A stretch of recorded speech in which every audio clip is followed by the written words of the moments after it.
Entre 1952 y 1991, 9 teólogos controlaron 981 manuscritos que cambian todo lo que sabes sobre la Biblia. Solo publicaron 9. El Vaticano sabía lo que decían los otros 962. Por eso los enterraron. Escucha bien, porque lo que voy a mostrarte esta noche no es una teoría de Internet ni una conspiración de manual esotérico. Es un escándalo académico documentado, con nombres, con fechas, con cartas firmadas, con intervenciones de gobierno.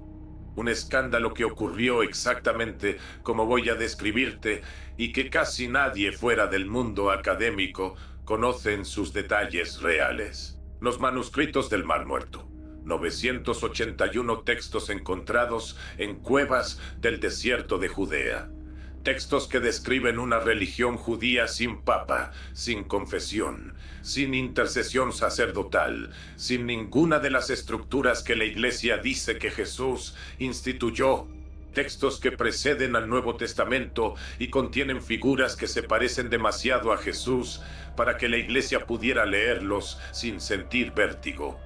Y durante 40 años, ese vértigo fue suficiente para que 9 teólogos, todos ellos con vínculos directos con la Iglesia Católica, se aseguraran de que esos textos no llegaran a nadie. En un momento te voy a decir por qué el Vaticano tuvo razón en tener miedo.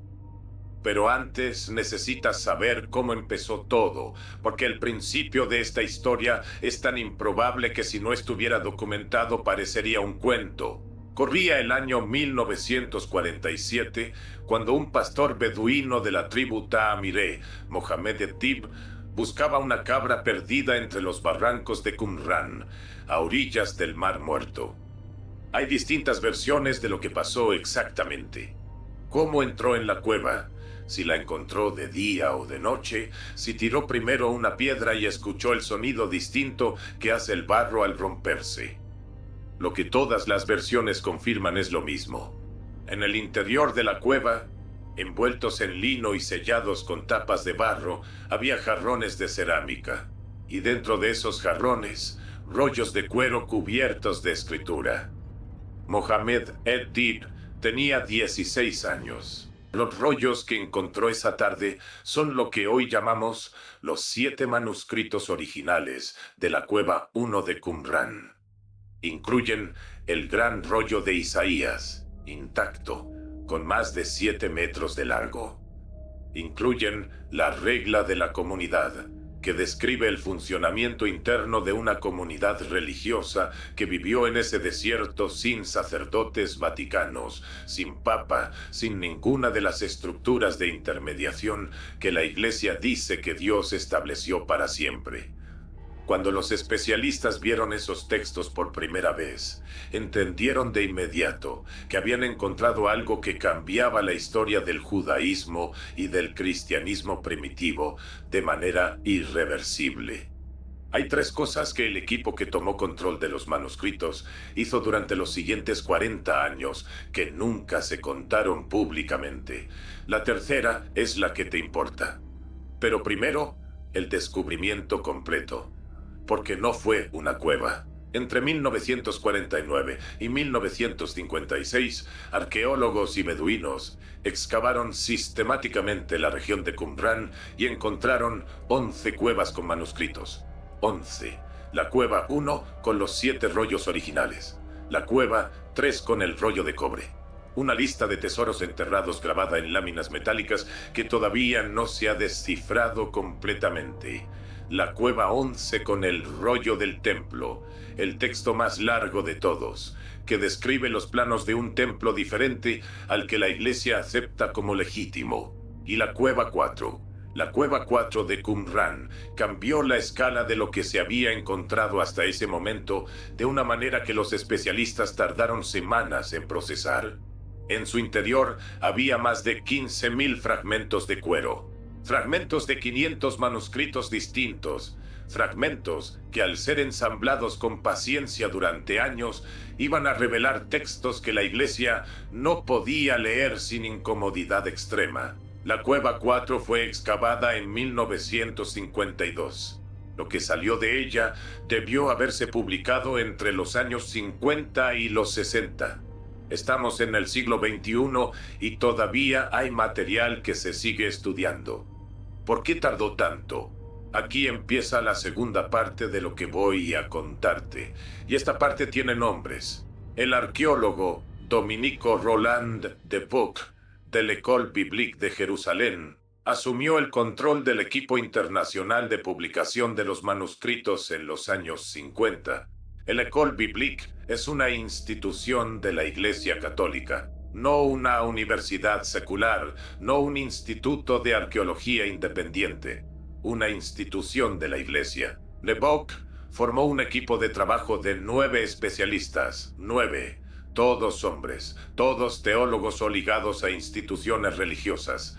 Ningún historiador secular del Oriente Próximo Antiguo, ningún especialista en judaísmo del período del Segundo Templo que no tuviera vínculos institucionales con el catolicismo.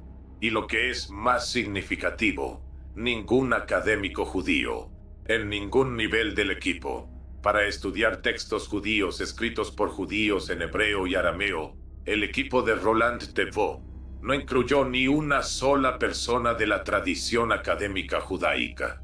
Eso no es una opinión. Está documentado. Y cuando los académicos fuera del equipo comenzaron a señalarlo, las respuestas de Vaux fueron las que caracterizan a los que defienden un monopolio. Técnicas evasivas, interminables. Este es el monopolio que publicó 9 de 981 manuscritos en 40 años. Déjame poner ese número en perspectiva. 9 de 981. No es un ritmo de trabajo lento, es un ritmo de trabajo que requiere esfuerzo activo para ser tan lento. Los 9 textos publicados, entre ellos el gran rollo de Isaías y algunos fragmentos menores, ya revelaban cosas que la Iglesia no podía procesar cómodamente. Ya mostraban una comunidad religiosa judía que practicaba bautismo, comida sagrada compartida y jerarquía espiritual sin necesidad de ninguna de las instituciones que el catolicismo dice que Jesús fundó. Eso ya es suficiente para cambiarlo todo. Pero eso es lo que dejaron salir. Los otros 972 textos permanecieron en acceso restringido durante décadas. Solo los miembros del equipo podían verlos. Solo los miembros del equipo podían publicarlos. Cualquier académico externo, de las universidades más prestigiosas del mundo, de Oxford, de Harvard, del Hebrew Union College, que solicitara acceso recibía la misma respuesta. Estamos trabajando en ello. Hay que esperar. El proceso es complejo. Piensa en lo que eso significa concretamente. Los especialistas en hebreo antiguo más capacitados del mundo, los filólogos del período del Segundo Templo, que habrían podido leer esos textos con la misma facilidad con que tú lees este párrafo, esperando, solicitando acceso, recibiendo respuestas evasivas, año tras año, década tras década, mientras 9 teólogos con vínculos directos a la Iglesia Católica decidían en silencio qué veía el mundo y qué no. En un momento te voy a mostrar exactamente qué dice el texto que más aterraba al Vaticano. Pero antes, la primera de las 3 cosas que el equipo hizo y que nunca se contaron públicamente. La primera no es la más dramática, la primera es la más reveladora. El equipo de Roland de Vaux asignó los fragmentos de cada cueva en parcelas privadas a cada miembro. Cada especialista tenía su sección de los manuscritos. Nadie más podía publicar sobre esa sección. Nadie más podía ver esos fragmentos. Era un sistema de propiedad intelectual sobre documentos que habían sobrevivido 2000 años en cuevas del desierto. Propiedad privada del conocimiento histórico más importante del siglo XX, para uso exclusivo de 9 personas con vínculos institucionales a la Iglesia que los textos cuestionaban. Si te parece que eso ya es suficiente para levantar la mano y decir que algo estaba mal, espera. Todavía no has llegado a la segunda de las tres cosas. Herschel Shanks, el editor de la revista Biblical Archaeology Review, comenzó a denunciar ese monopolio desde los años 80. Sus artículos en la BAR son la crónica más completa de lo que ocurrió durante 40 años. Shanks era el tipo de periodista académico que los monopolios temen. Tenía acceso a los especialistas, conocía los textos y no tenía ningún vínculo institucional que lo obligara a guardar silencio. Durante años, Shanks publicó cartas abiertas, análisis, denuncias precisas con nombres y fechas y fragmentos de correspondencia académica que ponían en evidencia la dimensión del problema. El equipo respondió con el silencio que usan los que saben que el tiempo está de su lado. Hasta que llegó la segunda de las tres cosas que nadie contó. En 1990, John Strucknell, el editor jefe del equipo, el sucesor de Roland T. Vaux, el hombre a cargo de la publicación de los 972 textos que el mundo no podía ver, concedió una entrevista al periódico israelí Haaretz. En esa entrevista, Strucknell describió el judaísmo como una religión que debería haber desaparecido, que era un error histórico, que él personalmente esperaba que los judíos se convirtieran al catolicismo. No lo insinuó, lo dijo, con esas palabras o con palabras de significado equivalente en una entrevista publicada en el periódico principal de Israel. El hombre que controlaba el acceso a los textos hebreos más importantes encontrados en el siglo XX tenía como posición académica oficial que el judaísmo era un error que debería terminar. El escándalo fue inmediato. Strucknell fue removido. Pero los textos, los 972 manuscritos que llevaban décadas en sus cajones, no se publicaron. El equipo que lo reemplazó siguió siendo el equipo. El monopolio siguió siendo el monopolio. Y ahora necesito mostrarte lo que dicen los textos. Porque sin entender lo que contenían esos manuscritos, la razón del monopolio no se ve completa. Espera, antes de que saques conclusiones. Hay algo que necesitas entender sobre los manuscritos del Mar Muerto, que la mayoría de la gente que habla de ellos en Internet omite. Algo que hace todo más complicado, más interesante y más perturbador que cualquier teoría de conspiración simple. Estos textos no son evangelios alternativos, no son una versión diferente de la vida de Jesús. Son algo potencialmente más disruptivo que eso.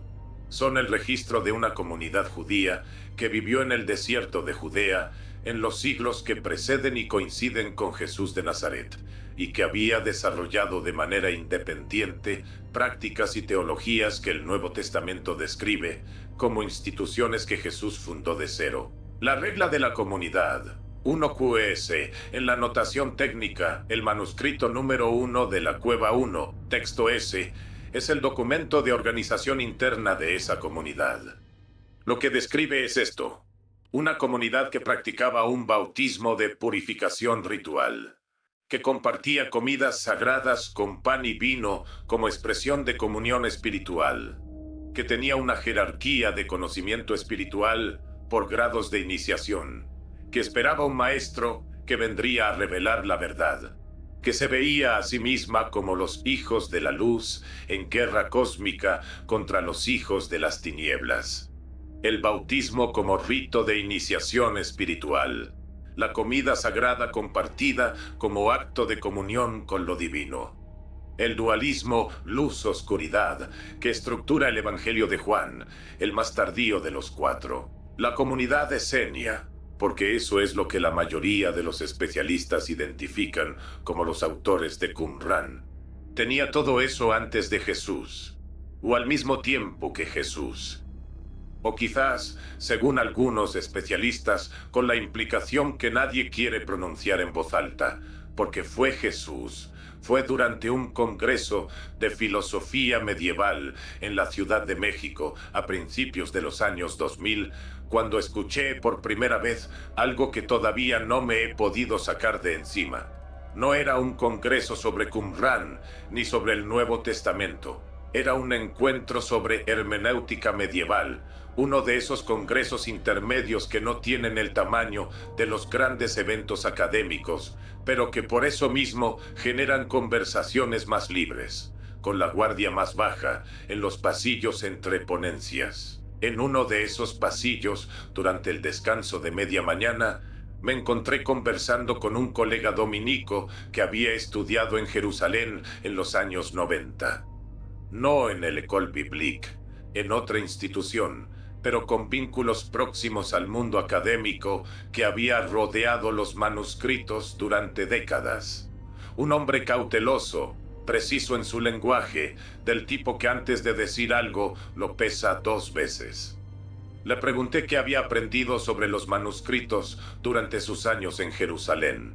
La pregunta era directa. No lo tomó por sorpresa, pero produjo una pausa larga. Dijo algo que nunca olvidé. El problema con los manuscritos no es lo que dicen, es lo que obligan a preguntar.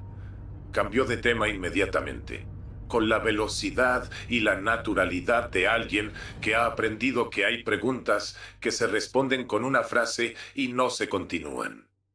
La incomodidad no fue en su voz, fue en la rapidez con que cerró esa ventana, lo que obligan a preguntar. Esa frase me acompañó durante semanas, y cuando llegué a los manuscritos con más profundidad, entendí exactamente a qué se refería. La regla de la comunidad describe una figura que los textos llaman el maestro de justicia.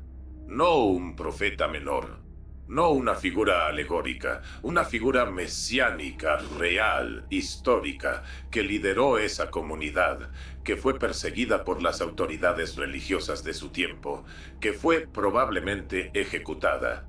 Y aquí viene lo que ninguna institución quiere que conectes. Los especialistas ubican la redacción de estos textos entre el siglo II a.C. y el siglo I de nuestra era. Eso significa que la figura que describen vivió antes de Jesús, o al mismo tiempo, o quizás, y aquí es donde la pregunta que los textos obligan a hacer se vuelve insoportable para las instituciones. Fue él mismo. Hay 3 implicaciones de ese dato que ningún teólogo del equipo de Roland de Pau habría querido que el mundo evaluara libremente. La tercera es la que explica 40 años de silencio. Lo que estoy por decirte conecta a Spinoza con Qumran de una forma que ninguna institución quiere que veas. En 1670, Baruch Spinoza publicó el Tractatus Theologico Politicus, el libro que la Iglesia Católica incluyó en el índice de libros prohibidos. El libro que el propio Spinoza publicó de forma anónima porque firmarlo era peligroso. En ese texto, Spinoza aplicó al texto bíblico el mismo análisis que cualquier historiador aplica a cualquier documento humano. Leerlo con sus fechas, con sus autores, con sus contextos políticos y culturales. Preguntar no qué significa teológicamente, sino qué dice históricamente. El método de Spinoza anticipó en 300 años exactamente lo que los manuscritos del Mar Muerto hacen inevitable. Spinoza argumentó que la Torá fue escrita por múltiples autores en momentos distintos, con agendas políticas distintas. Los manuscritos de Qumran confirmaron ese análisis de una manera que los especialistas llevan décadas digiriendo. Los fragmentos de textos bíblicos encontrados en las 11 cuevas muestran variantes textuales significativas respecto a la versión que la Iglesia usa hoy. No son el mismo texto con pequeñas diferencias ortográficas. Son versiones distintas de los mismos libros, que muestran que el texto bíblico fue revisado, editado y estandarizado en algún momento posterior a Qumran. Spinoza lo dijo en 1670. Los manuscritos del desierto de Judea lo confirman con 2000 años de antigüedad. La Iglesia excomulgó a Spinoza en 1656, 14 años antes de que publicara el Tractatus, por aplicar exactamente el tipo de análisis que los manuscritos de Qumran hacen inevitable para cualquier persona que los lea con honestidad intelectual. Y en 1952, cuando el equipo de Roland de Bo comenzó a leer los contenidos de la Cueva 4, la razón de esa excomunión se volvió inmediatamente visible. No estoy inventando la conexión. La están haciendo los propios textos. Y ahora viene la reacción del Vaticano cuando el monopolio colapsó. Porque cuando colapsó, lo que hizo no fue dramático, fue calculado. Y ese cálculo pasó completamente desapercibido. Cuando llegues al final de este video, vas a tener una pregunta que no vas a poder dejar de hacerte. En septiembre de 1991, ocurrieron 3 cosas que terminaron con 40 años de monopolio académico en el espacio de semanas. La primera, Martin A. Beck, un estudiante de doctorado, y Ben Zion Wacholder, su supervisor, publicaron una edición computarizada de los manuscritos no publicados. Lo que habían hecho era técnicamente brillante y legalmente cuestionable. Durante años, el equipo oficial había distribuido entre universidades norteamericanas una concordancia de palabras de los manuscritos, una especie de índice que permitía buscar términos en los textos. Abe y Wacholder habían trabajado hacia atrás desde esa concordancia usando un programa informático. Habían reconstruido los textos a partir de su índice de palabras. Publicaron los resultados sin permiso del equipo oficial. El equipo demandó. La demanda fue rechazada. El principio de que el conocimiento histórico no tiene propietario privado resultó ser más sólido que 40 años de monopolio institucional. La segunda, la Huntington Library de California, que tenía en sus archivos fotografías de alta calidad de todos los manuscritos tomadas décadas antes como respaldo, anunció que iba a abrir esas fotografías al público sin restricciones. La respuesta legal del equipo oficial fue predecible. La respuesta práctica del Huntington fue directa. Las fotografías son nuestras y el conocimiento histórico no tiene propietario. La tercera, el gobierno israelí intervino y exigió el acceso universal a los manuscritos. El Estado de Israel, que tiene autoridad territorial sobre Qumran, ya no estaba dispuesto a tolerar que textos encontrados en su territorio, textos hebreos y arameos de la historia judía, estuvieran bajo el control exclusivo de un equipo de teólogos católicos. El monopolio académico más largo de la historia moderna terminó en semanas. ¿Y qué hizo el Vaticano? Silencio oficial. No hubo declaración pública. No hubo reconocimiento del escándalo. No hubo disculpa. El equipo original fue desmantelado sin escándalo visible. Emanuel Tov, un académico israelí laico de la Universidad Hebrea de Jerusalén, fue nombrado director del nuevo proyecto de publicación completa. La ironía de que tomó un judío secular para terminar lo que 9 teólogos católicos no quisieron hacer durante 40 años quedó registrada en los artículos académicos de la época, pero nunca llegó a las noticias principales. El Vaticano no reconoció ningún error. El Vaticano simplemente dejó de controlar los textos y siguió como si nada hubiera pasado. Eso fue el escándalo, no la conspiración. La normalidad con que todo volvió a funcionar, como si 40 años de monopolio sobre el conocimiento histórico más importante del siglo no hubieran ocurrido. Y ahora llegamos al 0,9% que sí sobrevivió a los 9 manuscritos que el equipo publicó. Porque lo que esos textos revelan ya es suficiente para entender por qué los otros 972 permanecieron en un cajón durante 40 años. El gran rollo de Isaías, el texto más famoso de todos, es el libro de Isaías completo, escrito en pergamino de cuero, con más de 7 metros de largo. Es el texto bíblico más antiguo que existe en forma completa y tiene 57 diferencias respecto al texto masorético, que es el texto hebreo medieval que la Iglesia usa hoy como base para sus traducciones.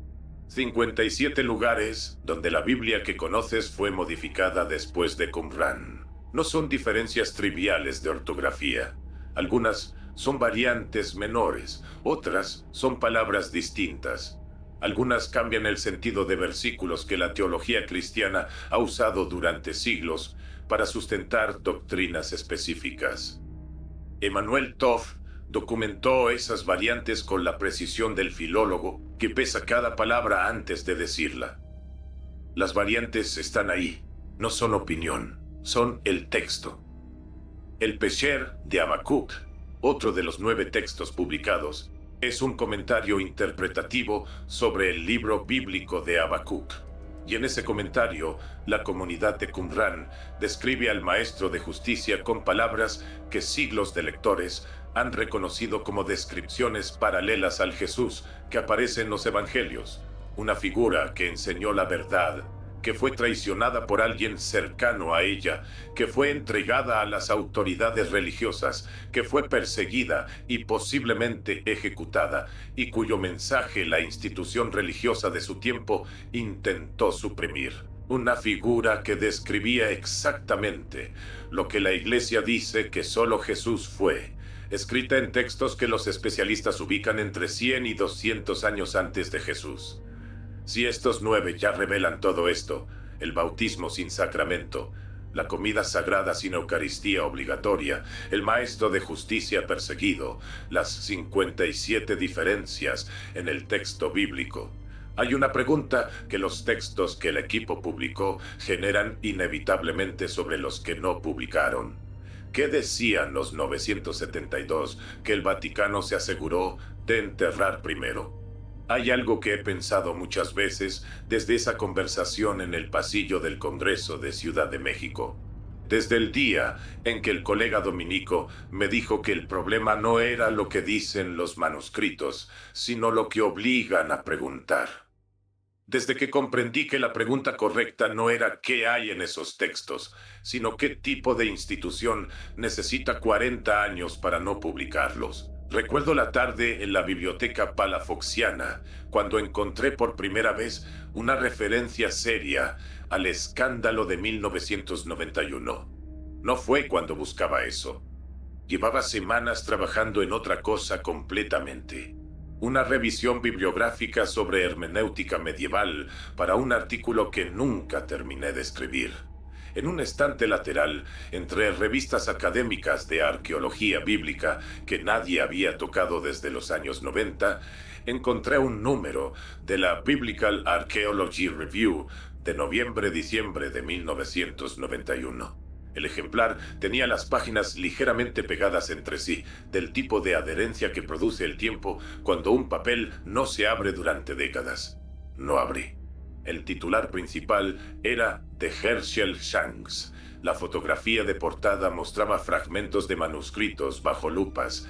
El artículo era la crónica completa del monopolio, del colapso, de los nombres de las personas que durante 40 años habían decidido que esos textos no eran para nadie excepto ellos. Era invierno.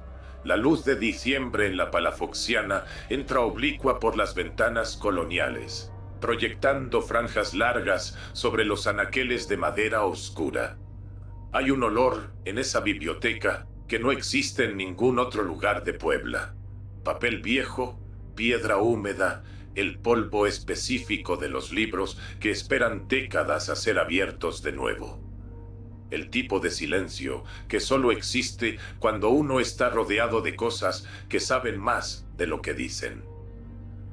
Me senté con la revista en las manos y estuve leyendo durante más de 2 horas. La sensación no fue exactamente de indignación.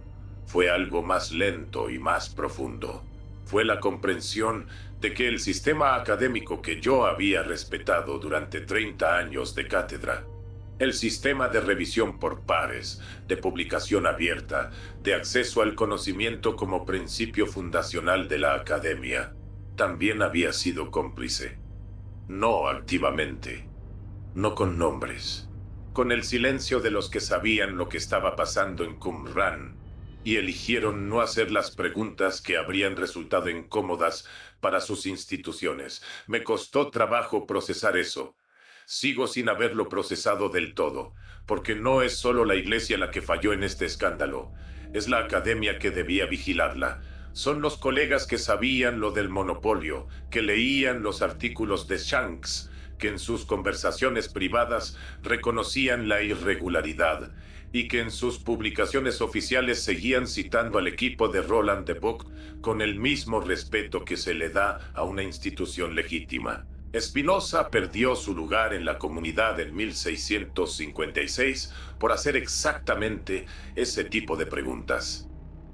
Los académicos del siglo XX tenían contratos universitarios que proteger, carreras que mantener, relaciones con instituciones religiosas que los financiaban. La estructura del incentivo era la misma que en el siglo XVII. Solo los trajes habían cambiado. El érem contra Spinoza fue en 1656. El monopolio de Qumran terminó en 1991. 335 años separaron el método del resultado. Y en esos 335 años, el problema que los manuscritos del Mar Muerto hacen inevitable: leer los textos como documentos históricos. Preguntar qué dicen antes de preguntar qué significa lo que dicen. Permaneció exactamente tan incómodo como Spinoza lo había encontrado. La pregunta que los manuscritos obligan a hacer no es arqueológica, no es filológica, es institucional. Si una comunidad judía del siglo I a.C. ya practicaba bautismo, comida sagrada compartida, jerarquía espiritual sin intermediación sacerdotal, y esperaba un maestro de justicia que sería perseguido y ejecutado por las autoridades religiosas, ¿qué queda de la narrativa que dice que Jesús inventó todo eso? No te estoy diciendo que Jesús no existió. No te estoy diciendo que la fe cristiana no tiene fundamento. Te estoy diciendo lo que los textos dicen.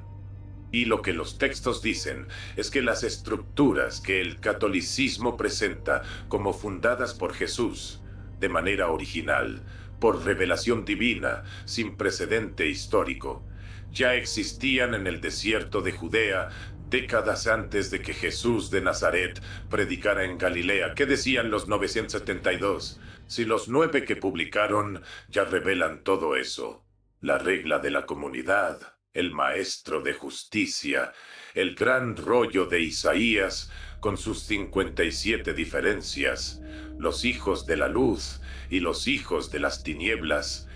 ¿Qué contenían los textos de las otras cuevas que 9 teólogos eligieron no publicar durante 40 años? Esa pregunta no tiene respuesta todavía. Los manuscritos se siguen estudiando. Algunos fragmentos de la Cueva 4 todavía están siendo analizados. Las piezas del rompecabezas más grande del siglo XX todavía se están ensamblando.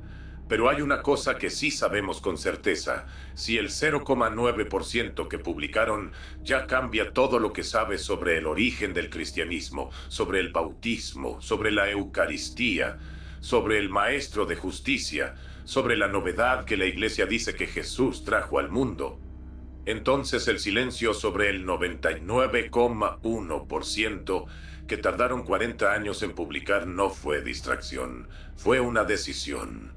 Con nombres, con fechas, con cartas firmadas, con el acceso al conocimiento histórico más importante del siglo como moneda de cambio institucional. Spinoza escribió en el Tractatus que la superstición institucionalizada es la principal herramienta de control político sobre la que se construyeron las civilizaciones del Occidente moderno. No el dogma en abstracto, la superstición administrada, la decisión consciente de qué verdades se publican y cuáles se guardan en un cajón durante 40 años, para proteger no la fe de los creyentes, sino el poder de las instituciones que dicen representarla. Qumran no es la prueba de que la Biblia es falsa. Qumran es la prueba de que hay personas que tuvieron acceso a las herramientas para evaluar esa pregunta y eligieron durante 40 años que nadie más pudiera hacer esa evaluación. Eso es lo que obligan a preguntar los manuscritos, no lo que dicen, lo que obligan a preguntar. Pregúntate esta noche, ¿qué habrías encontrado si esos 972 textos hubieran llegado al mundo en los años 50, cuando todavía había personas vivas que habían conocido la arqueología bíblica sin el filtro de 40 años de silencio institucional? Haz con esto lo que quieras. La evidencia habla por sí sola. Nos vemos pronto.